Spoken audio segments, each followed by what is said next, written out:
Hey everybody, this is David at Barnyard Bees. It's kind of a windy day out today, and I come out to the bee yard. I just popped the top off one of these little nukes to see what's going on. And this right here is a very small colony. You can see the clusters right there. It's covered about 3 frames, so it looks okay. Some of these late winter colonies, you know, they tend to get weak, but as the queen starts laying, they'll start increasing as time goes on.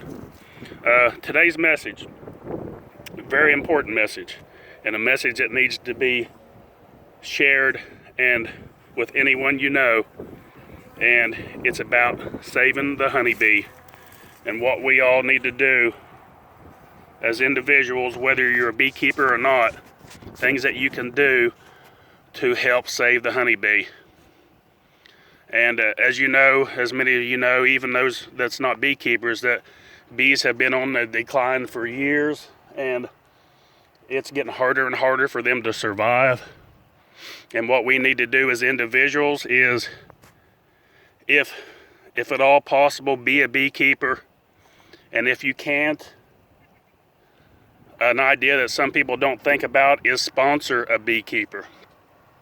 If you know anyone that's interested in beekeeping but maybe don't have the funds to do it, help sponsor them. Get them started no matter where you're at in the world.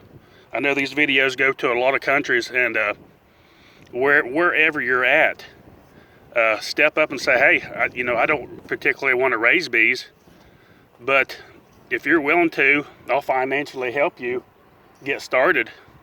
And then in return, they can actually give you local honey in return for your help. So things that we need to do, you got to remember, bees are responsible for 1/3 of our food supply. So when these bees vanish, it's going to be nothing but trouble for humans and a lot of other animals as well. Not animals, I didn't refer to people to animals, but I mean animals. Not just humans, but animals as well.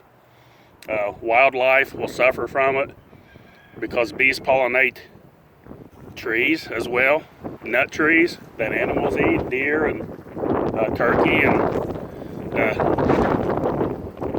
everything like that. So it's going to affect a lot of people, and I just want to make this video to give out some ideas what people can do to help.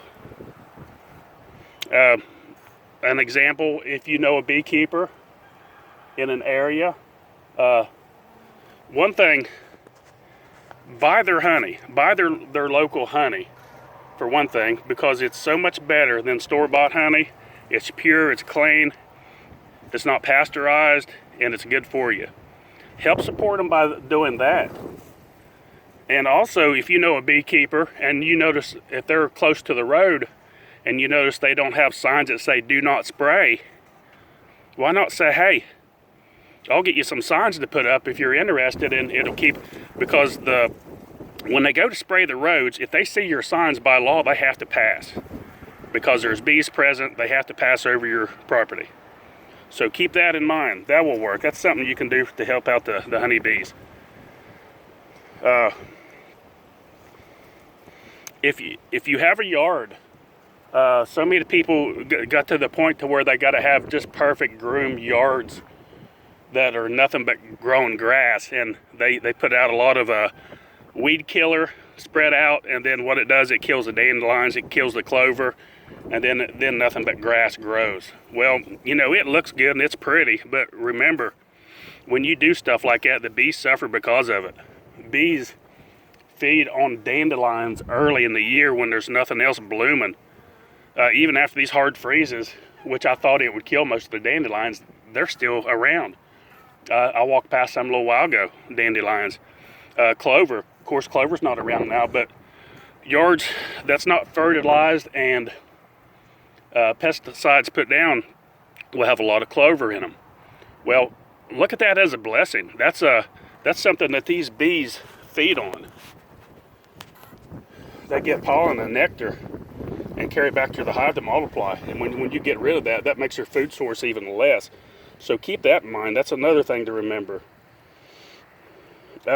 Even if you're not a beekeeper, join a local bee club. Learn about the bees. Like I said, we're all responsible for this.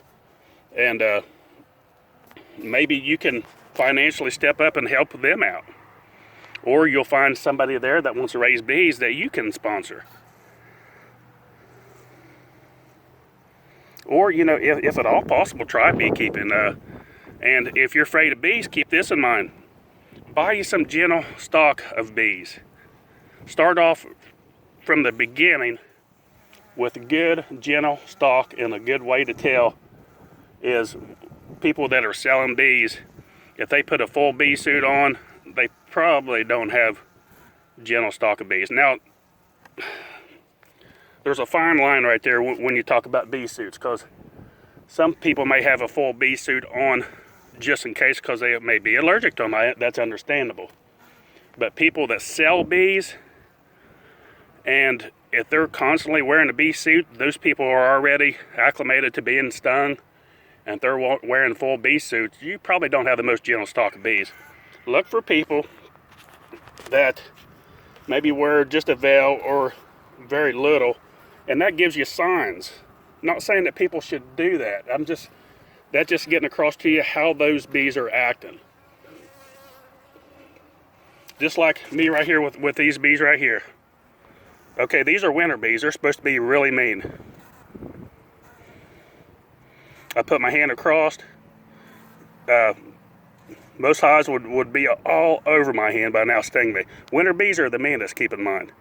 They're in survival mode. These bees right here don't care. They just don't care. And it doesn't matter how big the hive is. Bees are bees. They're going to act the way they're going to act regardless.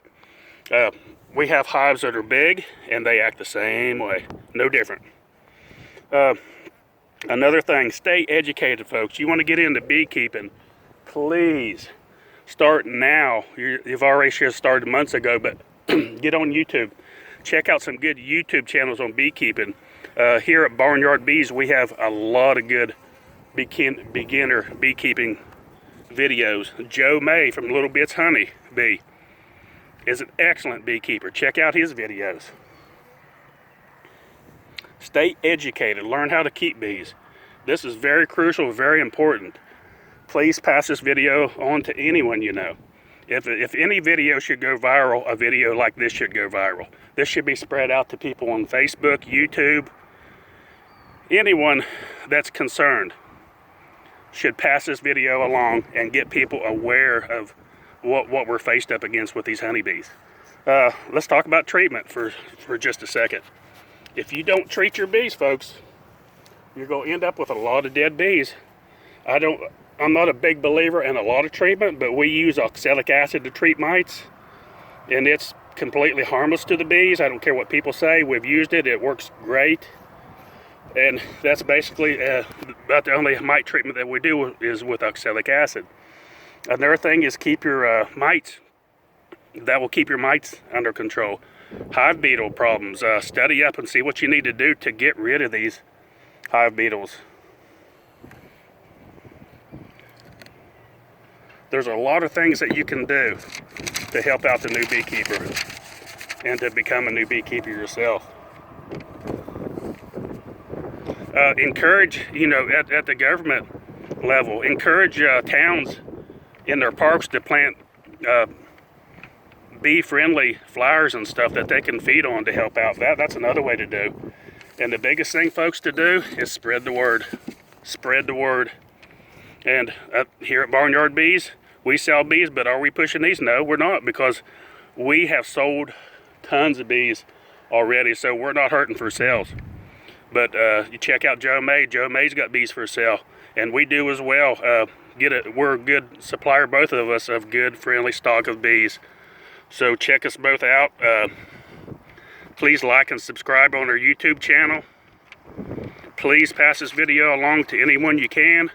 I'll put links below for you to check us out. And thanks for watching Barnyard Bees.